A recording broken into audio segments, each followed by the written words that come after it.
this wasn't supposed to flare back up. Not like this. Because when a beef survives years, losses, headlines, and silence, it usually cools off or fades into rap folklore. But this one didn't. It mutated. And now it feels like someone just flipped a switch nobody should have touched. On one side is NBA YoungBoy. On the other is Fredo Bang. A rivalry so long-running, it makes reality TV look like a pilot episode. And according to what's being suggested online, this feud just stepped into a darker lane, one where the lines between music, image, and real-world tension get dangerously blurry. No official statements, no clean explanations, just posts, reactions, side eyes, and that unmistakable internet feeling that something shifted. Fans aren't just debating bars anymore.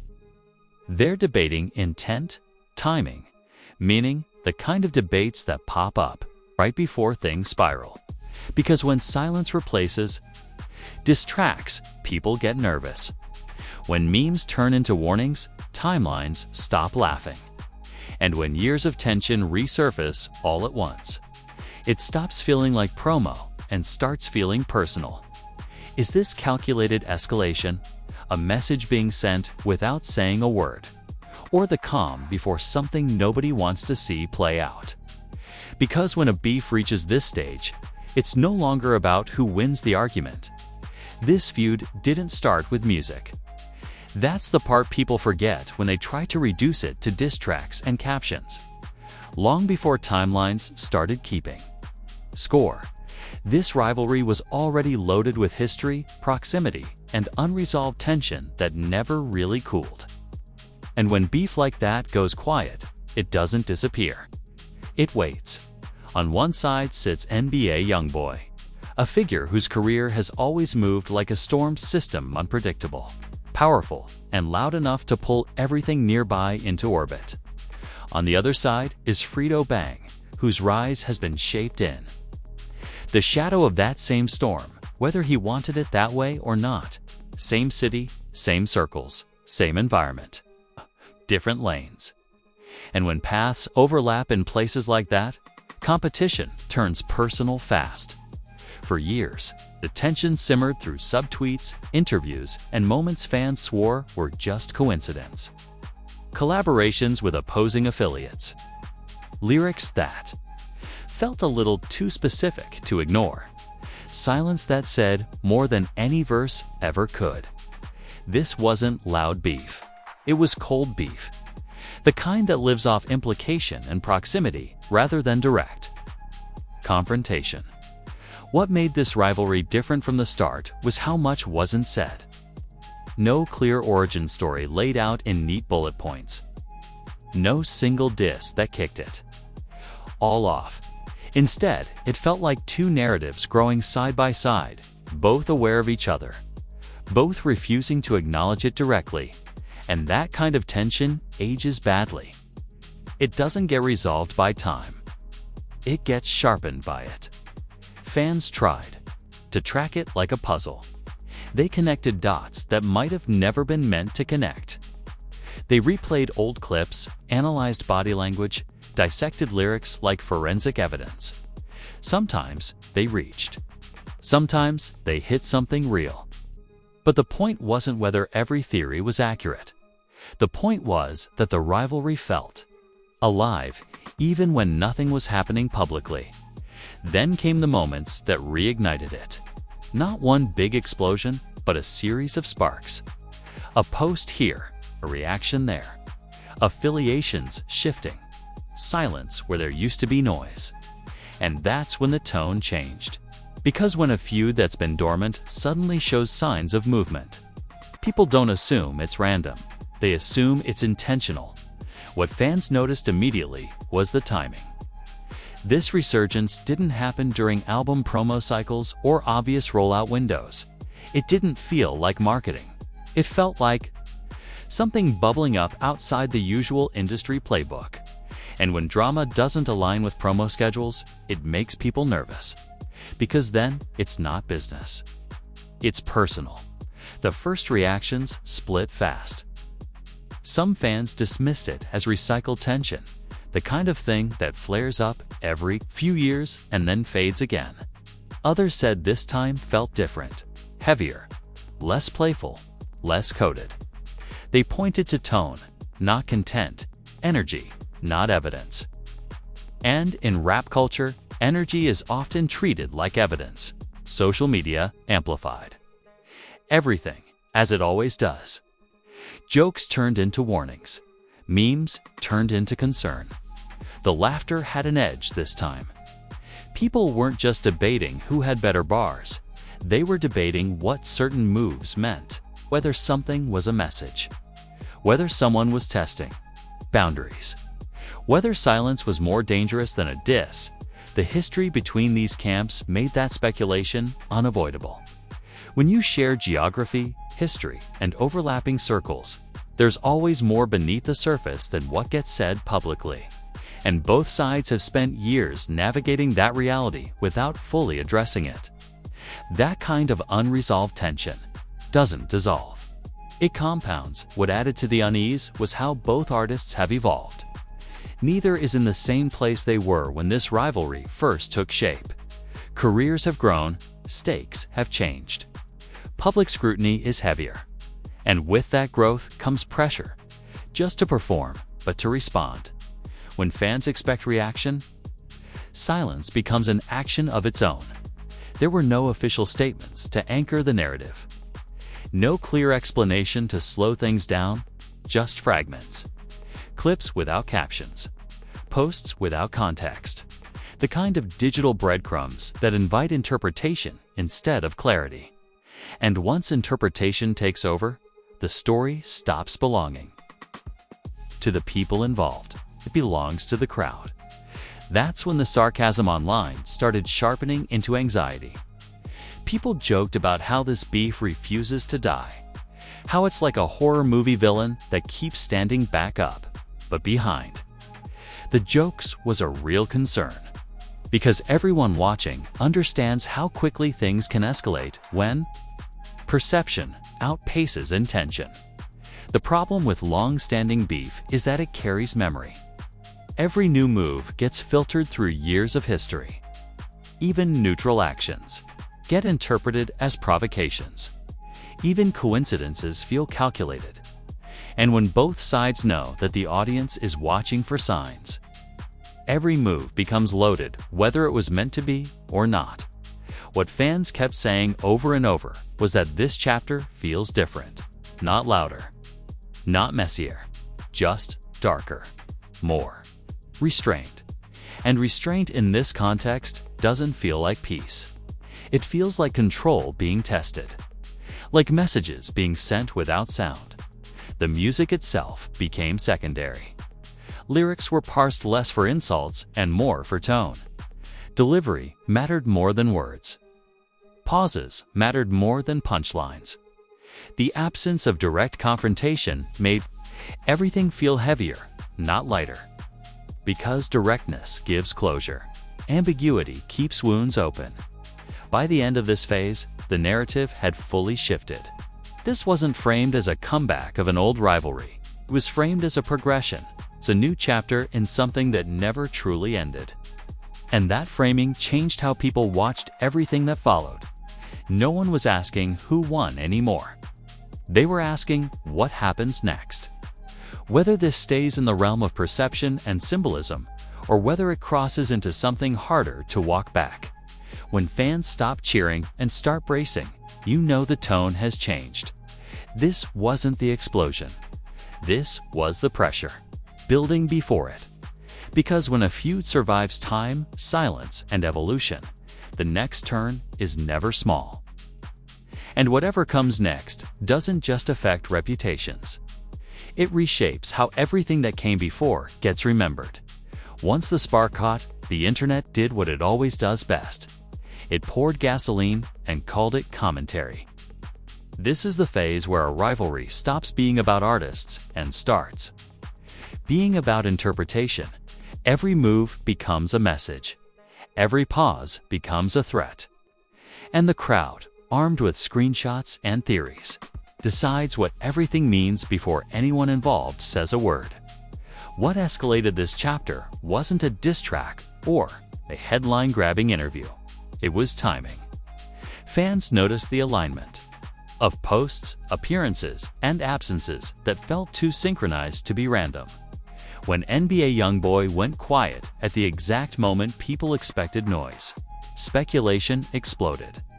When Fredo Bang appeared active without directly addressing anything, people read that as intent. Silence versus presence became the debate, and neither side needed to speak for the story to grow legs. Memes arrived fast, but they weren't playful anymore. They had an edge.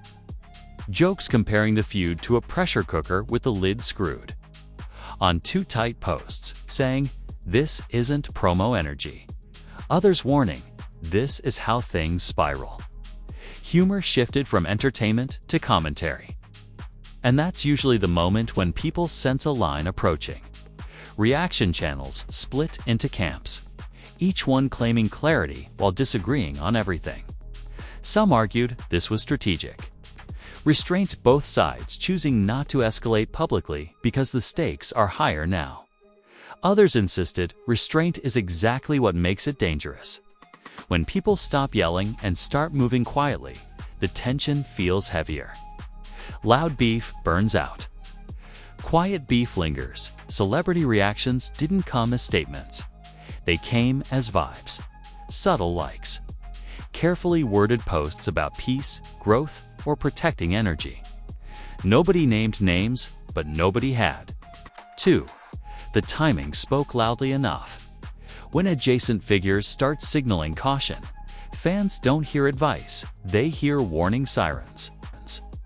The public outrage followed a familiar pattern. First came denial. "Y'all reading too much into this?" Then concern. "Nah, this feels different." Then polarization. One side accused fans of overhyping nothing. The other accused skeptics of ignoring obvious signals. And once polarization sets in, nuance gets buried under certainty. Everyone suddenly knows what's happening, even though nobody actually does. What made this escalation feel real was history. Years of unresolved tension give every moment weight. When two artists share geography, circles, and a past that never got closure, even neutral moves feel loaded. Fans brought receipts from years ago. Old interviews, lyrics, moments that once felt minor. They weren't used as proof, but as context. Context that made the present feel heavier. Sarcasm online sharpened into critique. Amazing how beefs never die. They just update. This is season 6, and nobody asked for a reboot. Laughs carried anxiety. Because people weren't laughing at the situation anymore. They were laughing around it. Like humor could keep things from tipping over. The music discourse changed too. Instead of asking who had better bars, fans started asking who was more calculated. Tone replaced punchlines. Delivery replaced insults. Even neutral tracks were scrutinized for mood and cadence. A darker sound was treated like a signal. A calm one was treated like misdirection. Everything became evidence because nothing was clarified. Social media algorithms rewarded the chaos perfectly. Clips without context outperformed explanations. Speculation beat restraint. The more uncertain the situation felt, the more content it generated. And once a story reaches that level of engagement, it stops belonging to the artists. It belongs to the machine that profits from tension. This is where public fear started creeping in, not panic concern. Fans began saying they hoped it stayed online, that it didn't spill over. That this chapter didn't end the way too many chapters like this have ended before. Those comments weren't dramatic. They were protective. When fans switch from cheering to hoping nothing happens, the tone has officially changed. Behind all of this was the uncomfortable truth nobody wanted to say out loud. Both artists are bigger now, more visible, more scrutinized. Which means the consequences of escalation are also bigger. What might have been brushed off years ago now carries weight far beyond music. Reputations, associations, safety, all of. It sits in the balance when a feud resurfaces at this scale. Critics argued the internet was manufacturing danger where none existed, and maybe they were right. But perception doesn't need reality to feel real. Once enough people believe something is volatile, the environment around it becomes volatile. Words get misread. Actions get overanalyzed, and pressure builds whether anyone wants it to or not. This stage of the feud wasn't about action. It was about anticipation, about waiting for the other shoe to drop. And anticipation is exhausting. It keeps everyone on edge. Fans refresh feeds. Commentators overinterpret. Every hour without clarity adds another layer of speculation. By the end of this phase, the narrative had hardened. This wasn't just another cycle of rap rivalry resurfacing for attention. It was framed as a crossroads, a moment where restraint could diffuse everything, or silence could be mistaken for something else entirely. No diss had dropped. No line had been crossed publicly, and yet, the tension felt higher than ever. Because when a beef reaches this stage, escalation doesn't announce itself. It arrives quietly, shaped by perception, amplified by history, and pushed forward by an audience that can't stop watching. When the noise finally dipped from non-stop speculation to a tense, watchful quiet, that's when the consequences started to take shape. Not the flashy kind that trend overnight, but the slow, heavy kind that settles into reputations and changes how people move. Because once a feud reaches this level of anticipation, nothing happens in a vacuum anymore. Every action carries weight, and every pause gets interpreted as intent. For NBA YoungBoy, the aftermath of this chapter wasn't about dominance or lyrical victory. It was about control. Fans began framing his silence as strategy, a deliberate refusal to feed the machine. Others read it as pressure, the kind that forces restraint because escalation would invite consequences bigger than music. Either way, the narrative shifted from talent to temperament. People stopped asking how hard the next track would hit and started asking how far things might go if they didn't stop here. For Fredo Bang, the perception evolved differently. Activity without direct commentary was treated as confidence by some, provocation by others. That split mattered. In rap culture, presence can be power, but it can also be misread as challenge. And once the audience decides something feels like a challenge, it takes effort to dial the temperature back down. Every move becomes a Rorschach test for intent. The broader impact landed on the circles around them. Affiliates, collaborators, and adjacent figures suddenly found themselves navigating a tighter room. Neutrality became harder to maintain. Silence felt like a statement. Support felt like a side. Even unrelated releases and appearances were scrutinized for alignment. That's the ripple effect of a feud that's outgrown its origin story. It pulls in people who never asked to be part of it. Public perception matured into caution. Fans stopped joking and started hoping. Comment sections filled with versions of the same plea. Keep it online, keep it music, keep it symbolic. That shift is telling. When an audience transitions from entertainment to concern, it's acknowledging the real-world stakes. History has taught people how quickly things can tip when rivalry, pride, and perception collide. Industry voices, predictably, didn't step in with megaphones. They adjusted quietly, schedules tightened. Messaging got careful, as the unspoken priority became de-escalation without making it obvious. Because acknowledging danger can amplify it, while ignoring it can feel irresponsible. It's a delicate balance that usually plays out behind closed doors long before the public ever sees a headline. What lingered most was the uncertainty. No diss track to dissect. No interview to quote. Just the sense that the feud had entered A new phase, one defined less by words and more by consequences. In that phase, the question isn't who's winning, it's what's at risk. Careers don't collapse overnight from moments like this, but they can bend. Trust can thin.